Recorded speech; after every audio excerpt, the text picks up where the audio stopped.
avions sur ce plateau. Nous avons parlé islam, voilà, c'était un plaisir. Et maintenant, on va rentrer dans les profondeurs de l'Afrique, avec Maître Futur, Sacré-Cœur Ouaka. Bonjour. Bonjour, monsieur. Rappelez-nous votre école, école africaine des initiations spirituelles. Voilà, l'école africaine des initiations spirituelles, dont vous êtes le leader, le visionnaire, le président, comme il faut le dire. Mais c'est quoi le pouvoir des plantes? Nous savons que le pouvoir, les plantes ont des pouvoirs. On peut guérir avec des plantes, on peut faire assez de choses avec des plantes. Mais lorsque vous ajoutez magie blanche, c'est quoi cette particularité? Les plantes et la magie blanche, les liens sur lesquels? Bon, c'est une particularité parce que d'abord, il faut savoir qu'une plante dispose de deux types de pouvoirs, deux vertus. Il y a les vertus médicinales qui nous permettent donc de décocter, de solutionner afin de traiter certaines pathologies. Mais il y a également, en dépit de cette vertu médicinale, il y a les vertus spirituelles. Et c'est de ces vertus spirituelles que peut-être nous allons beaucoup plus approfondir et de leur impact avec la magie blanche, parce que la magie blanche ici est une science qui nous était apportée, sinon qui nous est apportée par l'Occident. Et lorsque l'Occident nous apporte son idéologie, ne se rendant pas compte de la véracité, sinon de la complexité, pour ne pas dire des problèmes proprement africains. D'où, dans certaines loges, dans certaines écoles initiatiques, les plantes médicinales sont trouvées. Quand on parle plantes médicinales, on voit ceux qui en pratiquent. Donc il faut voir les tradipraticiens, les tradithérapeutes sont considérés comme des gens qui ne sont pas des vrais hommes spirituels. Or, dans d'autres cieux, sinon, pour nous qui sommes dans des écoles ésotériques, peut-être pas moi personnellement, sinon je ne ferai pas ici, mais sinon dans d'autres écoles que j'ai côtoyées, les hommes spirituels sont considérés uniquement comme ceux qui sont dans ces ordres-là. Vous voyez? Alors que la spiritualité, elle est élargie, elle est unie, c'est un ensemble des connaissances. Et si vous regardez bien, la majorité des ingrédients que nous utilisons dans la magie, dans la haute magie, dans des sphères magiques, sont issus de la pharmacopée. Les encens, les parfums, les poudres, ce sont des ingrédients qui sont issus, extraits de la pharmacopée. En parlant vous allez me permettre, Maître Ouaka, en parlant de l'impact ou du pouvoir des plantes, on me dit que dans la forêt, il existe des arbres ou des feuilles. C'est-à-dire que vous cueillez une feuille comme ça, vous mettez sous la langue, vous disparaissez. Ah oui, il y en a. Mais on ne disparaît pas comme ça. Il faudrait d'abord que l'intéressé soit chargé. Parce qu'en tout état de cause, il faudrait qu'il y ait liaison entre l'utilisateur et la feuille dont vous la liaison peut être innée, on peut naître avec certaines oui, si valeurs. Vous êtes né avec ces valeurs, avec ces pulsions, avec ces petits pouvoirs en vous, mais à moins que vous soyez, parce que si vous êtes une personne ordinaire, vous partez dans la forêt, ce n'est pas parce qu'on vous a dit telle feuille, si vous la mettez dans la bouche et vous devenez invisible, que vous allez en devenir. Non, il faut qu'il y ait une corrélation. Le problème, c'est que là, nous parlons de l'invisibilité. Mais l'invisibilité, c'est quelque chose qui se compose. C'est un ensemble des ingrédients mélangés qu'on vous incise ou on vous fait avaler. Dès lors que cette invisibilité est en vous, et nanti, connaissant la feuille qui accompagne l'invisibilité, à ce moment-là, lorsque vous ingurgitez ou vous mâchez cette feuille, vous devenez invisible. Mais la feuille doit être, il faudrait que vous ayez une charge en vous. Tout ce que nous voyons dans la nature est important. Mais il faudrait que vous ayez cette charge-là en vous, lorsque vous détenez la charge, en l'appliquant à la nature à ce moment-là. Sinon, tout le monde pouvait devenir invisible. Mais il y a par exemple des protections, parce que en matière de protection, il y en a trois types. Il y a la protection divine, que l'homme vient au monde avec, et il y a la protection issue de l'égrégore familial. Lorsque vous naissez, vous aviez des totems dans la famille et ces totems-là vous préservent. Donc vous pouviez avoir été conçu né sous ces bases-là, à ce moment-là, même si vous n'aviez pas été chargé. Voilà, en appliquant une telle solution, vous pouvez devenir invisible. D'accord. Alors, bon, on m'a expliqué aussi qu'à Inoni Falaise, dans certains villages de ce côté-là, il existe bien des gens qui, en prenant par exemple, lorsqu'il pleut, il suffit qu'il aille là même vers le gazon, il attache deux feuilles, deux herbes comme ça, et il cesse de pleuvoir. Oui, la pluie, il y a des gens. L'Afrique est magique, hein? Oui, l'Afrique est magique. Quand vous parlez ici que la sorcellerie, c'est un fait moral ou sociologique, bon, mais enfin, ça, je n'ai pas voulu participer à ça. Mais c'est ce que je vous dis, que l'Afrique est magique, l'homme lui-même, il est magique. Le monde, il est magique. Nous devrions aujourd'hui, l'impact dans la magie blanche, c'est quoi? C'est que nous devrions également tourner nos regards vers l'Africain, vers l'Afrique et vers les reliques africaines.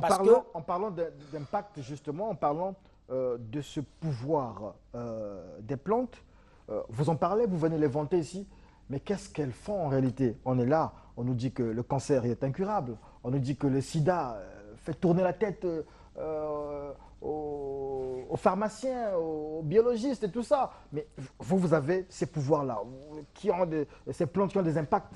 Mais on ne voit pas de changement. L'Afrique peut-être aurait pris le dessus à un moment dans la marche. Mais il y a des changements pour ceux qui se rendent vers chez nous. Il y a ceux qui... Ça sont des changements individuels. Oui. La société évolue aujourd'hui. Mais la société évolue, nous devrions être... L'Afrique, par essence, est communautaire. Nous devrions être, par exemple, associés. Il y a des laboratoires ici. Mais qui a déjà appelé un occultiste, sinon un sachant? Un tradithérapeute. Une association, quand on va oui, mais ces associations, est-ce qu'ils sont associés? Est-ce qu'ils sont associés à des grands laboratoires que nous avons aujourd'hui? Mais tout ce monde-là, tous là, nous avons des connaissances. Nous créons des molécules, mais ces molécules-là doivent être... des propositions au ministère de la Recherche scientifique, par exemple. Mais c'est avec vous ici qu'en sortant de Malabo et autres qu'on avait plaidé ici pour qu'on nous laisse au moins le temps. Mais il faudrait que soit le politique, soit ceux qui sont là à la gestion des choses qui facilitent la recherche. Ça veut dire que, je citais des maladies là, vous pouvez arriver à bout de ces maladies. Oui, mais si nous sommes associés à des grandes recherches. Oui, ça c'est autre chose. Si nous sommes associés à des grandes recherches. Au niveau où vous êtes avec des individualités, est-ce que vous réussissez à faire... Nous réussissons. Quand vous venez chez nous, par exemple, là, tu as déjà été chez moi, tu vois le nombre de gens que, par exemple, moi je reçois.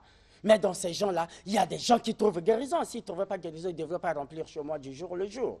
Vous voyez? C'est qu'ils trouvent guérison. Nous faisons de l'impossible. Nous créons des molécules. Mais seules ces molécules-là sont expérimentées par nos malades. Est-ce que vous allez en forêt comme les autres, comme je vois celui qui passe à la télé, enfin, je cite mais nous partons en forêt. Couper tout ça? Même si moi, Maître Waka, je ne vais pas en forêt, mais j'ai des commandes. On m'amène des plantes par-ci, par-là. C'est vendu à Total. Je vais, j'achète, je sais que tel arbre... On nous dit aussi qu'il y a un certain art, il y a une certaine initiation pour couper ces écorces. On vous dit, qui vous dit? C'est nous qui vous le disons. Oui, ben, voilà. Nous vous disons ceci, que tout arbre, voilà, on vous dit, c'est nous qui vous le disons. On entend beaucoup de choses, pas ce oui, quand je dis nous, c'est les sachants de la forêt, c'est les sachants occultistes ou ésotériques. Oui. Le prélèvement d'un arbre. Voilà pourquoi derrière un arbre se cache un esprit. L'arbre, on ne le prélève pas comme ça parce on connaît une décoction pour soigner la carie et puis on va... Non, il faut d'abord s'adresser à l'arbre. Vous devrez vous adresser à l'arbre et l'arbre doit vous permettre, parce que cet arbre-là peut avoir 5 maladies, 5 pathologies qui soignent. Mais si vous venez pour un mal de la carie dentaire, mais vous venez prélever l'arbre sans parler. Mais il peut vous donner le principe actif qui ne soigne pas la carie, mais qui soigne plutôt l'hémorroïde. Vous voyez? Donc, il faut préciser. C'est comme lorsqu'on parle à un esprit. Il faut se présenter, c'est moi un tel. Voilà, je m'adresse à telle entité. Donc, les arbres sont comme des psaumes dans la Bible. Et derrière un psaume se cache une entité. Derrière une plante se cache un esprit. Et lorsque vous cueillez la plante, il y a des plantes où il faut cueillir nu. Il y a des plantes où il faut cueillir... La carie dentaire, il y a Tibur Suloy, le nouveau directeur des programmes d'intelligence congolaise, Là, il souffre de la carie. Comment on peut donner le secret pour gérer sa carie en ce moment? Non, mais je suis votre consultant, donc il se rapproche de moi et puis je lui donne la Non, carie. Moi, je suis pas... on vous a ici. Non, Lui, moi, il a moi je ne suis pas là. partisan des recettes, sinon des formules. Parce que j'ai reçu et je continue à recevoir des gens chez moi, parfois qui ont pété les plans, qui ont découvert des formules dans des livres, qui ont écrit à des obédiences, qui ont pratiqué la magie de mon aîné Ngemandong qui donnait des formules n'importe comment. Voilà, vous voyez? Et moi je dis c'est archi faux. Parce que lorsque les gens les écoutent, Vous gardez tout pour vous. non, on ne garde pas tout pour nous, sinon nous... Voilà pourquoi oui, ce sont des petites plantes, mais vous savez, par exemple, la plante, cette plante-là, je n'ai pas son nom, par exemple, en français. Vous voyez, je peux déterminer le nom dans ma langue maternelle, mais lorsque je vais émettre le nom ici, mais ne peut connaître cela que celui qui est de mon ethnie. Vous voyez, donc c'est plus simple que ce rabat. La connaissance ne se donne pas sur un plateau ou la connaissance. Non, ce sont des choses occultes. Il faut d'abord savoir c'est quel genre de carie. C'est une carie normale. Est-ce qu'il a péché quelque part? Est-ce que quelqu'un a péché contre lui? Ou c'est juste un verre ou une malformation des dents? Mais il faut examiner. Nous ne sommes pas comme des petits tradis praticiens du village qui n'est... Quand c'est une carie naturelle ou normale, on va dire. Voilà, à ce moment-là, j'ai dit, bon, papa, voilà, il y a telle plante, vous prenez, vous l'aspergez, et puis voilà, ça passe. Parce que généralement, lorsqu'on a carie, on va à l'hôpital, on arrache les dents et tout ça. Est-ce que dans le cas avec nos plantes, avec cette médecine africaine, on la soigne. On n'est pas obligé de on n'est pas obligé d'extraire la dent. On la soigne. Mais nous faisons des choses impossibles. Vous savez que dernièrement, j'ai donné, pas j'ai donné, mais sinon j'ai soigné une femme ici qui a 55 ans, qui est enceinte. 55 ans, elle était déjà en ménopause. Ici à Brazzaville. Ah, oui. Pas à Télé-Congo, chez moi à la maison. Ah, d'accord, okay. Vous voyez, 55 ans en ménopause. Mais elle avait des menstrues qui partaient, qui revenaient. J'ai dit, va chez un gynécologue qui va te donner des produits. J'ai d'abord donné j'ai fait ce qui est en ma connaissance. Je l'ai envoyé également chez un gynécologue. Vous voyez? Et au fur et à mesure que le gynécologue traitait, je lui donnais des médicaments. Mais là, elle est enceinte. Avant-hier, ses parents, son mari est venu me voir et dit, mais comment tu as fait? J'ai dit, je n'ai pas un miracle à faire. Moi, je ne donne pas des enfants, mais je traite des femmes qui ont des difficultés avec de des conception. plantes, en fait. Avec des plantes. Et en fait, quand je finis la partie ésotérique, parce que je ne suis pas un médecin légiste, moi, c'est la partie occulte. Beaucoup plus la partie occulte. Nous réglons des problèmes qui regardent l'occultisme. S'il y a des faits en sorcelleresque. À ce moment-là, nous les réglons. Parce que la différence qui existe entre un homme, sinon ce que vous appelez des magiciens, parce que moi, je ne suis pas magicien. Je suis un maître en sciences ésotériques. Vous dites des choses et vous dites le contraire. Vous avez dit hier, vous êtes magicien. Oui, magicien, c'est le mot, Hein? Qu'est-ce que vous êtes? Définissez-vous. Je suis un maître spirituel. Un maître spirituel. J'ai été magicien, j'étais religieux. Après, j'ai appris la magie et aujourd'hui, je deviens maître spirituel. Vous voyez, non? Bon, on dit magie parce que c'est maître spirituel comme Tiburce de Bokolo. Voilà, des trucs comme ça. Donc, nous, la différence qui existe entre nous qui faisons la magie, disons-le, pour que les gens comprennent, parce que quand on parle de maître spirituel, les gens n'appréhendent pas beaucoup, et les tradis praticiens. La différence est au niveau des traitements. Le magicien ne soigne pas les gens, je l'ai toujours dit ici. Le magicien connaît juste désenvoûter, régler les problèmes occultes et protéger la personne. Parce que la protection est du ressort de la gestion des esprits. Or, le magicien, lui, il ne connaît pas celui qui est par exemple rosicrucien, il ne connaît pas les plantes. Vous voyez? Lui, s'il finit, il vous dit partez à l'hôpital. Mais le tradit praticien, c'est lui qui soigne. Il connaît les plantes, mais il protège mal. Il ne connaît pas protéger quelqu'un. Parce que le tradit praticien ne gère pas les esprits. Vous avez toutes ces valeurs-là. Or, mon avantage, parce que je suis à la fois magicien et tradit praticien. Je connais la forêt et je connais également les sciences ésotériques. D'où, quand je traite quelqu'un, quand je finis de traiter, de désenvoûter, de désamorcer toutes les forces occultes, toutes les forces du mal, je dis, monsieur, prenez la tisane.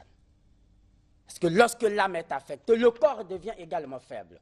Vous prenez la tisane, lorsque je sentirai que vous êtes à une étape probante, je dis, on arrête le traitement. Vous voyez? Parce que le meilleur, le véritable médecin, c'est le malade. Ce n'est pas vous qui offrez le médicament. Je peux vous offrir un médicament. Vous partez, vous le buvez, mais ça ne correspond pas à votre pathologie. C'est vous qui allez revenir demain pour dire, maître, le médicament que j'avais pris n'a pas marché et je change un autre traitement. Donc, nous avions que l'obligation de donner notre connaissance, de faire de tout ce qui est de notre mieux. Mais c'est vous qui connaissez comment est-ce que vous dormez. Donc, pour être un bon praticien ou un bon maître, il faut faire les deux. Merci la magie beaucoup, traditionnelle et la magie Maître moderne. Ouaka, Maître futur Sacré-Cœur Ouaka, vous êtes responsable, visionnaire, président de l'école africaine des initiations Spirituelle. Voilà. Et vous siégez, votre quartier c'est Makabandilou? Oui, moi je suis à Makabandilou, mais mon école est à Mazala.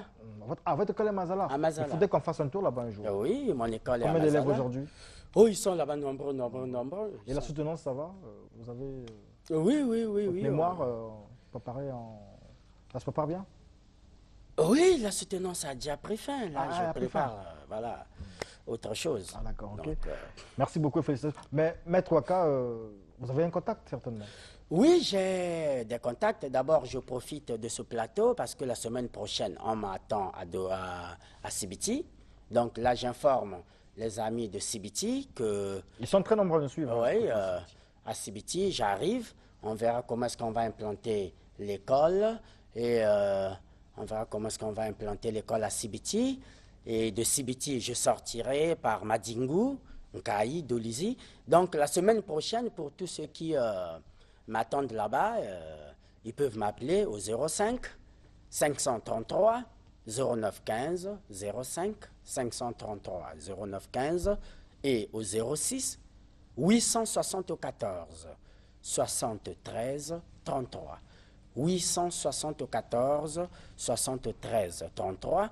Donc, je crois que le jeudi, si je peux passer à la radio également, Congo, je vais également annoncer que j'arrive. Et je crois vendredi ou samedi, je quitterai ici et vous pourriez déjà toutefois m'appeler pour qu'on essaie un peu de voir comment on va procéder, que ce soit mes malades, que ce soit tous ceux qui veulent de mon enseignement, on verra comment l'implanter. Merci beaucoup, Maître Ouaka. Ça a été un plaisir de vous écouter, de vous voir. Et je pense que nos téléspectateurs, le peuple de Studio 210, c'est bien ravi de vous avoir écouté.